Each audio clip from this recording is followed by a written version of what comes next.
Welcome to Market Like a Hotshot. This is Jeff DeSocio, and I got James Futer. What's up, buddy? How you doing? Hey, Jeff. Beautiful rainy day outside. Yeah, what about this rain, huh? I don't know where it came from, but thankfully it's actually cleared up, so it's not too bad Yeah, out we there don't need today. our boat anymore, right, to Right. get around. So what Yeah. did you do on the 4th this year? Anything great? Had a nice barbecue, talked to a few hotshots that listened to the podcast, which People was actually good. listen to us, right? Yeah, it was funny because someone was just like, and I know, Gina, you're probably listening, but she brought up a point about our comment about pasta sauce, and Yeah, I'm like, us I Italians. said, wow, that's good. Yeah, she's Italian too. So obviously, us paisans, we stick together, which Exactly. is why I think, well, actually, tell me about what you did over On the 4th? On the 4th. Yeah, so I spent some time down in Narragansett, Rhode Island, on the beach. Great beach town, and I thought about doing some surfing. Tried it. I actually got on a surfboard really quick. That's really cool. No, it was not good at all. It was like I saw this 10-year-old whip by me on these waves. I'll tell you, if you're a surfer, that's a great surfing community down there in Narragansett. Great waves for surfing. So it brings us to what we're talking about for episode 5. What is Yeah, it? right. We're going to be talking about community today, and it's not, what you normally think about communities, like these Facebook groups that are really where people just spam each other, or Discord or things like that. We're actually going to talk about making real connections with groups of people. So we'll talk about how a community will create resilience, loyalty, organic growth. That's the best type of growth out there. That's a great word. I love it. We'll share some real world ways that people can go out there and create their own online communities, even if you're a solo marketer.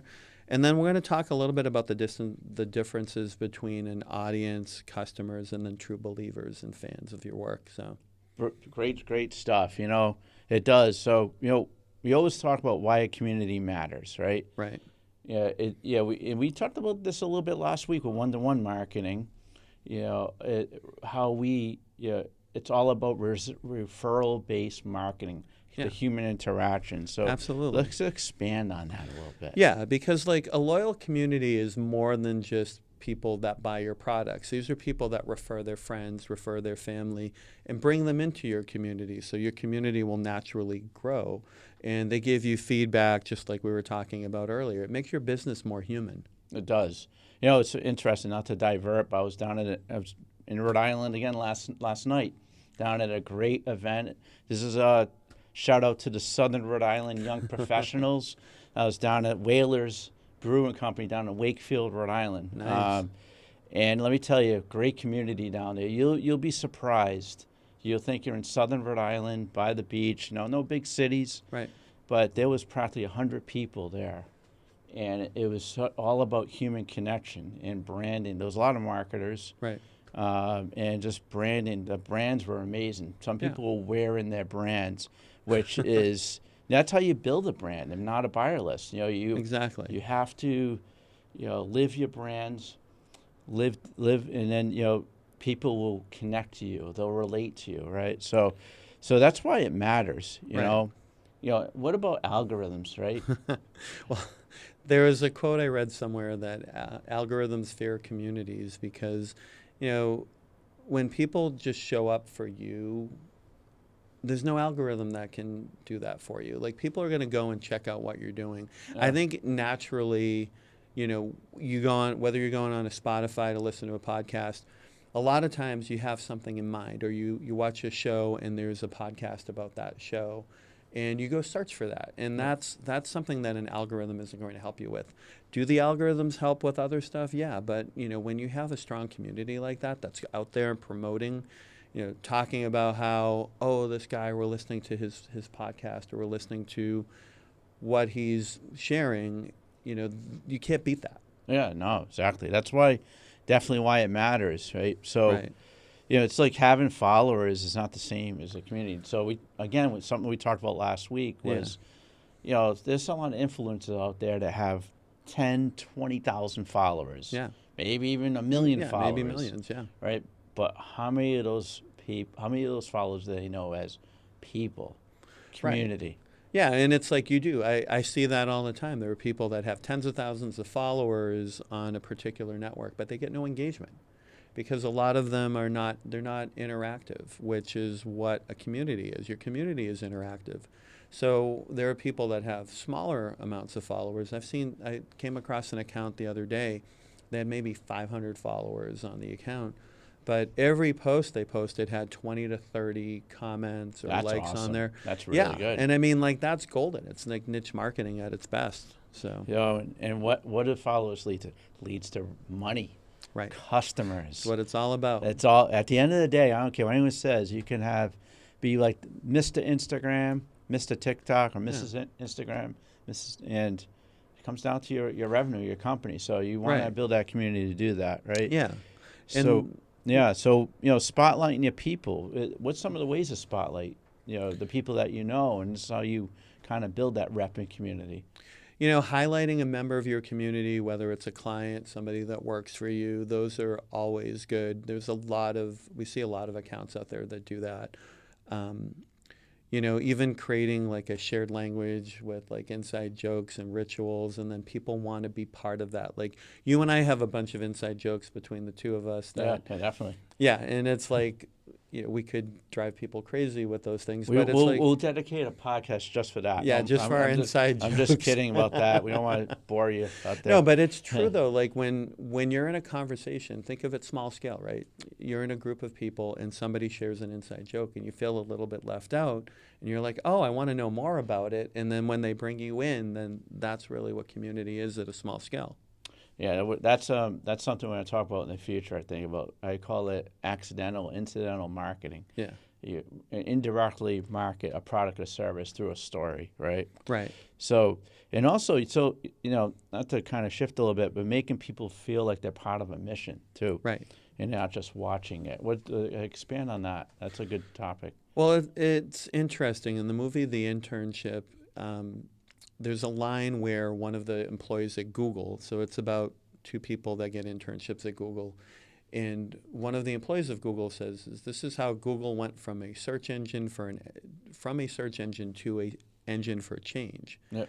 When there's a mission behind something, that's how nonprofits survive, and they do a lot of cool stuff because of that. But like when there's a shared mission, everybody's focused, and it could be, could be a cause, or it could just be making money, launching a product. When you get everybody in line, I mean, crowdsourcing, that's a whole crowdfunding. I love that word. Yeah, That's a great word. there's a whole industry based on that simple concept of having a mission and people becoming part of that mission and community. Yeah.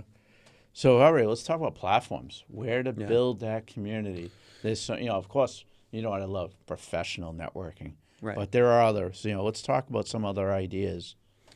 Yeah, I mean, the common ones that people use are Slack and Discord and things like that. And those tools are great. The challenge is that you really don't own them. A lot of times people will create Facebook groups. It's like I see ads all the time, and it's, oh, you'll be part of our private Facebook group. And it's great to have that community on there. And it's a great platform for it. Yeah. Do you remember Ning? Have you ever heard of Ning? Ning? What the heck is that Ning? Ning, that was old school, like 10, 15 years ago. Ning was like a create your own social network. Okay. It's not like MySpace or any of those other ones. No, it's like you could create your own community Yeah. and then you manage who comes in and who comes out of it. It was a really cool concept. And there's tools like that. Like we have some clients that actually have tools we've created for them. So they have like their own Facebook. Yeah. That they manage their community. There's no ads, no data collection. Zuckerberg isn't, Zuckerberg. going into what they're doing. But that's Zuckerberg. Yeah, those are some tools. But How about email lists, private email lists? Right. That's, emails. I don't know if.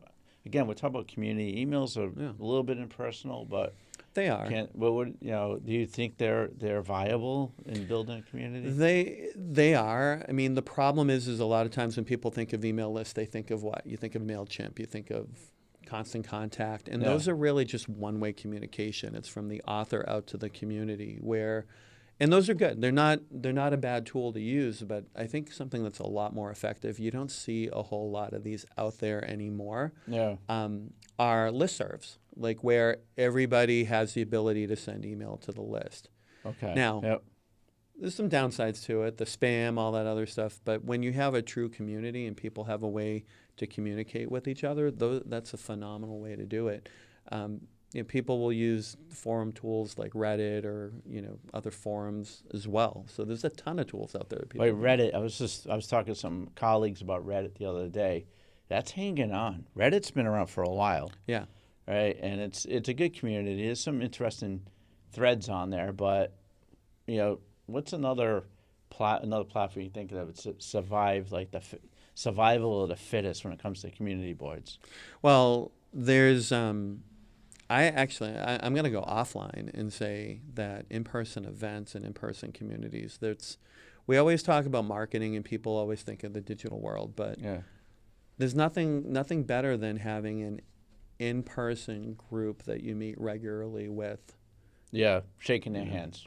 In person, Yeah. whether it's a meetup, and you can use tools like Meetup, or you can, there's communities out there that Eventbrite, tools like that allow you to create regular meetings and post them out there so people know where you're going.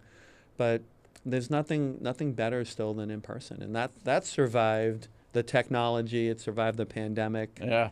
I'm going to go way back. So I'm going to tell you a little bit about my family, right? So Mhm. my dad and my grandfather were both in sales. Before there was any type of internet, computers, the Commodore 64. Yeah. And you know how they built their businesses? Both were pretty successful in what they did is in person, knocking on doors, Yeah. driving to somebody's house, building a community. They had their communities in certain areas. Playing bocce. I'm really dating myself. Probably nobody knows what bocce is, right? Us paisans will The know. paisans will know. Having that 4 p.m. shot of scotch together. But that was it worked back then, right? Yeah. It was community, so actually people were meeting in a place, a physical place. So hey, let's get into. We're whipping it today. How I about know. some hot shot tactics? So some ideas to help you get your community groove going this week. So the first thing is DM 5 of your top fans or customers just to say hi, just to say thanks. No sales pitch, no ask, nothing. Just a thank you. I appreciate you. Well, let's Something that say very few bring people do. something up. If it's a birthday or anniversary, of course. Yeah. But bring up a story about the last time you interacted. Hey, remember we went to the Red Sox game Yeah. and they had a walk-off win, right? Because you always want to do that too. Yeah. I've noticed that's, being in sales myself today, I would say it works. It works. It definitely, without a doubt. But I mean, if you also have like fans that are following you, but not necessarily someone that you've met Yep. as well, do a post about them. Welcome them. Welcome in there. So, how Thank you. about how about doing like a tip Tuesday or a tip Taste Thursday, right? Or a client shout. You talk about client shoutouts. Yeah. What's your thoughts on that? We do them all the time. We do a tip Tuesday. We do a motivational Monday. We do a welcome Wednesday, fun Friday. You can come up with stuff for every day of the week if you want, but those things are cool. I mean, they help build community because people are looking forward to them every week. So Yeah. like a tip Tuesday, I've seen like 10 other people that are doing those. So it's very common. It's an easy way to get started. Yeah. How about like a poll or what? I know we're going back online again. We're in 2025, but Yeah. like an IG poll, like an Instagram poll. Yeah. I mean, I see you've used polls quite a bit on LinkedIn, and I know they've been pretty effective for you. I see the engagement that you get. Like, Yeah. I'll go in and vote, and it won't be 50%, 50%. Yeah. It'll be something like 91% this, 4% this. Yeah. Depending on all your, and then like another 5% something else. But what's your experience been with using polls on LinkedIn? Because Well, it's a good way to qualify leads. Mm. And this is another, we have so many topics to talk about, I know. James. It's like, but qualifying leads out there, it's just to see, if they answer the question the right way, all right, it's like almost like a yes or no Right. type of scenario. And they say yes, maybe it's a lead. Yeah. For, one of the things I work on, in the recruiting world or in the marketing world.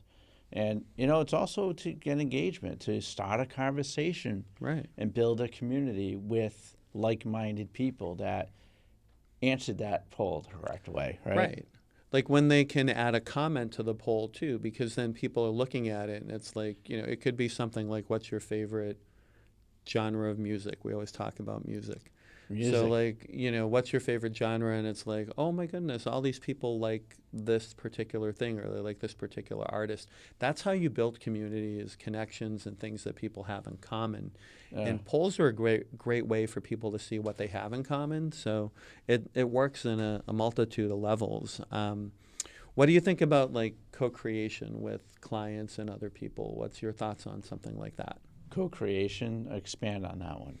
Like, having someone, actually this is co-creation. You and I are building something together, but, maybe you have a client that you two are serving the same type of audience. I like that. Partner on it, work on it together. Yeah, I mean, I was thinking even like from panels perspective, or doing a co-presentation. Right. Think in the world of real estate. You want to have a real estate person to talk about the market, and then a mortgage person to talk about the finances of investing in real estate. That's a good co-creation. Yeah. Because you're all looking for home buyers, and that's a good community because people are in the same type of boat. So last night, I was like Mr. De-Social Connector. I was proud of myself. There was like 5 real estate agents there and 6 mortgage brokers at this event. I connected them both, and all of a sudden they're like, wow, we got a community down here. Right. That I didn't even know we had. Yeah. Down in Southern Rhode Island. So, hey, we're going in. The plane is landing here with Market Like a Hotshot. What's some of the some takeaways for our audience out there? Well, community isn't just like about strategy. It's a safety net. It's a feedback loop. It's a legacy. It's the reason that people stick around even, when you offer changes. The other analogy is about like the campfire. It's not a megaphone. It's a campfire. You're not shouting out to people. You have people that are sitting campfires. I do too. So we get the guitar out one of these days and play some acoustic guitar. We'll record this outside at night. Some marshmallows and things like that. But it's when you have people gathered, like we were talking about the 4th of July, right? And you have a barbecue, and there's something about that where you build community, and that's a perfect analogy for people to use. So, our takeaways. I'll tell you one thing: you can't. It's a marathon, not a sprint. Right. Community building. You build slowly. It's going to take time. You have to have patience, right? And you invite people into your community intentionally. And treat them as collaborators. We just talked about co-creation. They're not consumers. Stop looking at people as dollar signs. Yeah. If you stop looking at people as dollar signs, you're going to be surprised. You're going to get dollar signs, right? And, it also comes in, we talk about this a lot with networking, relationship building, not reach. Who cares about stats? Who cares about followers? It's about the relationships you have, the community you have. Right? Yeah, it's like having a bunch of pennies, or like a big stack of pennies versus a big stack of $100 bills. Yeah, all right. A small amount of $100 bills. Hey, but you know what? Hey, a wrap. We made it through some 5 episodes, James. Yeah. Right? So, are you fired up or what? I am fired up. Go out there, build your community, and market like a hotshot. Market like a hotshot. We'll see you soon.